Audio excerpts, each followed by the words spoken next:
Hello friends, आपका अपना channel IQpedia में स्वागत है। दोस्तों, SPD जनरल साइंस का मैंने प्रैक्टिस सेट का सीरीज जो स्टार्ट किया है, उसमें अभी तक टोटल 22 मॉडल सेट्स करवाए जा चुके हैं, जो कि 4 पार्ट में डिवाइड है। अगर आपने अभी तक नहीं देखा है तो जाकर के देख सकते हैं, डिस्क्रिप्शन में मैं उसका लिंक दे दूंगा। दोस्तों, ये जो SPD का जो है वन लाइनर क्वेश्चन जो हैं, ये बहुत ज़्यादा इंपॉर्टेंट है किसी भी वन डे एग्जाम्स के पॉइंट ऑफ व्यू से।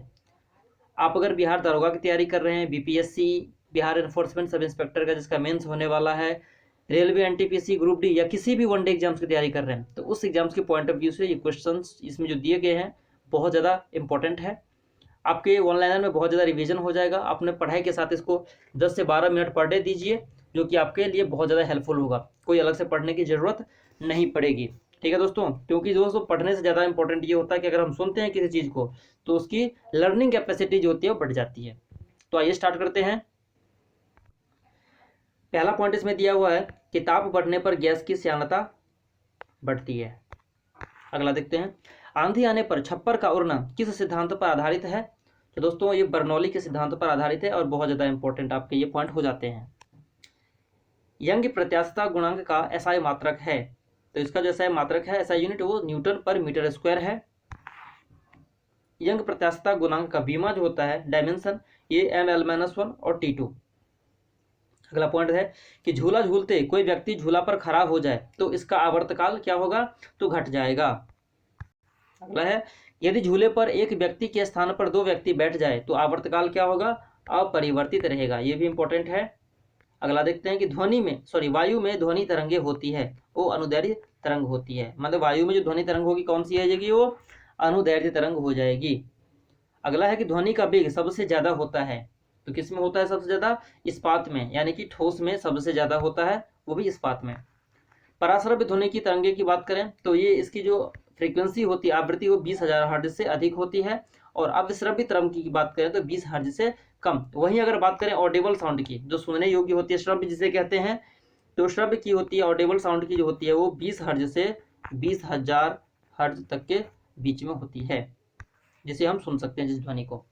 अगला है कि स्पष्ट प्रतिध्वनि सुनने के लिए परावर्तक तल व ध्वनि स्रोत के बीच न्यूनतम दूरी कितनी होनी चाहिए, तो ये 17 मीटर होनी चाहिए। नेक्स्ट देखते हैं कि ध्वनि के वेग का मान सबसे कम होता है, किसमें होता है, वो गैस में होता है। अगला है कि वायु में ध्वनि का वेग तापमान के घटने से घटता है। 1 किलो कैलोरी ऊष्मा का मान होता है 4.2 × 10⁻² का जूल। अगला है कि मानव शरीर का सामान्य ताप होता है 37 डिग्री सेल्सियस या 98.6 फ़ारेनहाइट। ये फ़ारेनहाइट पे याद रखिएगा क्योंकि ज़्यादातर पूछे जाते हैं। अगला है कि कमरे का सामान्य ताप होता है तो 27 डिग्री सेल्सियस नॉर्मल टेम्परेचर, हमारे रूम टेम्परेचर जिसको बोलते हैं वो, और 80.6 डिग्री फ़ारेनहाइट। दोस्तों ये फ़ारेनहाइट में पूछा जा सकता है, इंपॉर्टेंट है, इसी आप याद रखेंगे। अगला देखते हैं, विशिष्ट ऊष्मा का SI मात्रक है, तो जिसका SI यूनिट है वो जूल किलोग्राम पर केल्विन, जूल पर किलोग्राम पर केल्विन इसका SI यूनिट है विशिष्ट ऊष्मा का। गुप्त ऊष्मा का SI मात्रक क्या है, तो जूल पर किलोग्राम। केल्विन तापमापी में बर्फ का गलनांक होता है, तो क्या होता है, 273 डिग्री सेल्सियस या फिर 0 डिग्री सेल्सियस। 273 केल्विन या फिर 0 डिग्री सेल्सियस दोनों बराबर होते हैं। ठीक है। झरने में जब जल ऊंचाई से गिरता है तो उसका ताप पर क्या प्रभाव पड़ता है, तो उसका ताप बढ़ जाता है। अगला देखते हैं कि ताप के सेल्सियस पैमाने पर परम शून्य ताप होता है, तो ये जो होता है आपके 273 डिग्री सेल्सियस माइनस में होता है, यानी कि -273 डिग्री सेल्सियस। फ्रेंड्स, अगला है कि 24 नंबर मॉडल सेट है आपका, जिसमें विद्युत केतली में पानी किस कारण गर्म हो जाता है, तो यह संवहन के कारण से। विद्युत केतली क्या है, केतली जो होता है वो मेटल का बना होता है, धातु का बना होता है, और धातु को पता है कि विद्युत का सुचालक होता है, हीट और इलेक्ट्रिसिटी दोनों का। तो इस केस में संवहन यानी कंडक्शन के कारण से ये क्या होता है, पानी गर्म हो जाता है।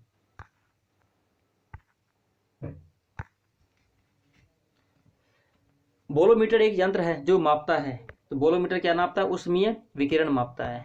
किसी ठोस पदार्थ के बिना द्रव में बदले सीधे वाष्प अवस्था में परिवर्तित होने को कहते हैं ऊर्ध्वपातन, सब्लिमेशन जिसे कहा जाता है। अगला है कि जिस ताप पर कोई ठोस पदार्थ ऊष्मा पाकर द्रव में परिणत हो जाता है तो उसे क्या कहते हैं, हम गलनांक कहते हैं। अगला है, जिस ताप पर कोई द्रव ऊष्मा पाकर वाष्प में बदलता है वाष्प में बदलने को हम कहेंगे क्वथनांक। ठीक है, अगला है द्रव से वाष्प में पदार्थ की अवस्था परिवर्तन को कहते हैं वाष्पन, और ठोस से द्रव में पदार्थ की अवस्था के परिवर्तन को गलन कहते हैं, ठोस से द्रव में। अगला है दाब बढ़ने से किसी द्रव का क्वथनांक क्या होगा, तो बढ़ जाएगा। और तेज हवा वाली रात में ओस नहीं बनती है क्योंकि वाष्पीकरण की दर तेज हो जाती है, इतना ज्यादा वेपोराइजेशन होता है जिसके कारण से ओस नहीं बन पाता। देखते हैं ठोस कपूर से कपूर वाष्प बनाने की प्रक्रिया को कहते हैं ऊर्ध्वपातन यानी कि सब्लिमेशन। बर्फ के गलन की गुप्त ऊष्मा का मान होता है, इंपॉर्टेंट है ये, 80 कैलोरी पर ग्राम, 80 कैलोरी पर ग्राम होता है बर्फ के गलन की गुप्त ऊष्मा का मान। अब आते हैं वाष्पन की गुप्त ऊष्मा का मान कितना होता है, तो 536 कैलोरी पर ग्राम, 536 कैलोरी पर ग्राम। अगला देखते हैं रेफ्रिजरेटर में थर्मोस्टेट का क्या कार्य है, तो थर्मोस्टेट का मतलब ही होता है एक समान टेम्परेचर बनाए रखना, जिस टेम्परेचर पे उसे फिक्स करेगा वही टेम्परेचर हमेशा बना रहेगा। अगला है कि प्रकाश तरंग किस प्रकार की तरंग है, यह जो है अनुप्रस्थ तरंग का प्रकार है। अगला है कि प्रकाश का तरंग सिद्धांत किसके द्वारा प्रतिपादित किया गया था, प्रस्तापित, तो ये किया गया था हाइगेंस के द्वारा। ये इंपॉर्टेंट क्वेश्चन है, इसे आप याद करेंगे अच्छे से। प्रकाश एक प्रकार की विद्युत चुंबकीय तरंग है, यह सर्वप्रथम किसने कहा था, तो यह मैक्सवेल ने कहा था, यह भी इंपॉर्टेंट है। अगला देखते हैं कि किसने सर्वप्रथम यह दिखलाया कि प्रकाश तरंगों का विवर्तन होता है, तो ये ग्रोमाल्डी ने बताया था। अगला है कि प्रकाश विद्युत प्रभाव का प्रतिपादन किसने किया था, तो आइंस्टाइन ने किया था। ये भी कितने बार एग्जाम्स में पूछे जा चुके हैं क्वेश्चन।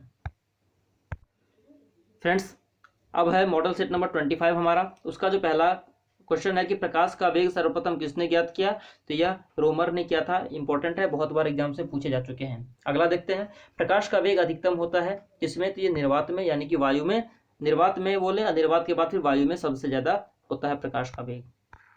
अगला है कि प्रकाश का निर्वात में वेग कितना है, 3 × 10⁸। देखिए निर्वात में बोलेंगे जिसमें एयर भी नहीं होगा, और वायु में भी जो है ना लगभग यही, थोड़ा सा कम होता है निर्वात से, लगभग यही होता है, माना जाता है। अप्रोक्सीमेट वैल्यू 3 × 10⁸ मीटर प्रति सेकंड होता है।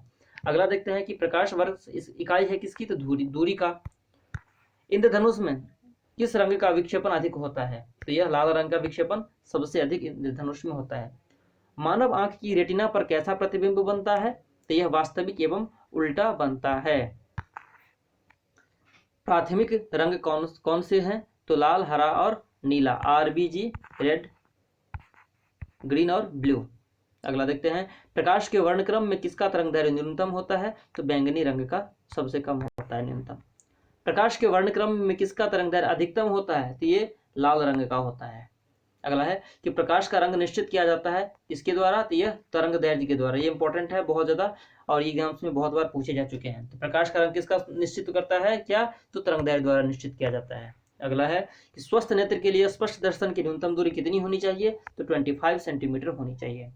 अगला है वर्णांधता को किस लेंस से दूर किया जा सकता है, वर्णांधता किसी लेंस से नहीं किया जा सकता। क्यों नहीं किया जा सकता, क्योंकि फ्रेंड्स बताना चाहूंगा कि वर्णांधता जिसको कलर ब्लाइंडनेस कहते हैं, CV, ये जो है ना एक जेनेटिक रोग है, ठीक है, क्योंकि इसमें कलर पहचानने की, जो हरा और लाल कलर की जो पहचानने की क्षमता है एक दूसरे को, ये कम हो जाती है। किसी को लाल हरा दिखेगा, किसी को हरा लाल दिखेगा, तो ये जो है ना इसकी जो कैरियर होती है वो फीमेल होती है, ठीक है। किसी बच्चे की माँ वगैरह जो होती है वो उसमें कैरियर होता है, लेकिन फीमेल में नहीं के बराबर ही पाया जाता है। फीमेल में मतलब मोस्ट ऑफ द केसेज ऐसे होते हैं जो ये विजन नहीं होता है, कलर ब्लाइंडनेस, लेकिन इसका कैरियर होती है वो फीमेल, राइट, लेकिन उसका जो बच्चे हो जाते हैं तो उसमें होने का चांस ये हो जाता है। हर किसी में नहीं होता, ठीक है, हर किसी में नहीं, बहुत ही कम में होता है, लेकिन किसी में अगर ये होता है तो वो किसी लेंस द्वारा सुधारा नहीं जा सकता।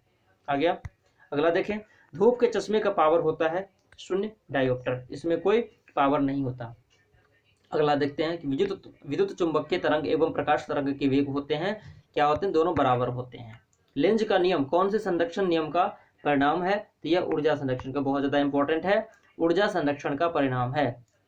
एक सूखे सेल में कौन सी ऊर्जा पाई जाती है, तो यह केमिकल एनर्जी यानी कि रासायनिक ऊर्जा पाई जाती है। अगला देखते हैं कि सामान्य ट्यूबलाइट में कौन सी गैस भरी होती है, तो ऑर्गन के साथ मरकरी वेपर। आर्गन का फॉर्मूला होता है Ag Ar, और मरकरी का जो होता है वो होता है Hg। सॉरी,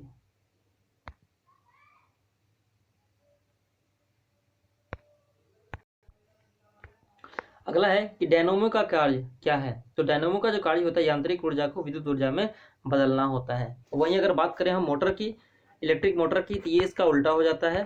ठीक है, विद्युत ऊर्जा को यांत्रिक ऊर्जा में बदलता है। इलेक्ट्रिक मोटर और डायनेमो यांत्रिक ऊर्जा को विद्युत ऊर्जा में बदलता है।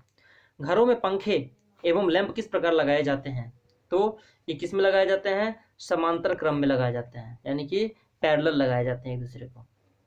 ठीक है दोस्तों, तो ये रहा आपका आज का प्रैक्टिस सेट। 3 प्रैक्टिस सेट इसमें करवाया है, आप प्रैक्टिस कीजिए और आशा करता हूँ कि आप लोगों को हेल्प मिला होगा इस वीडियो से। Thank you. जय हिंद, जय भारत।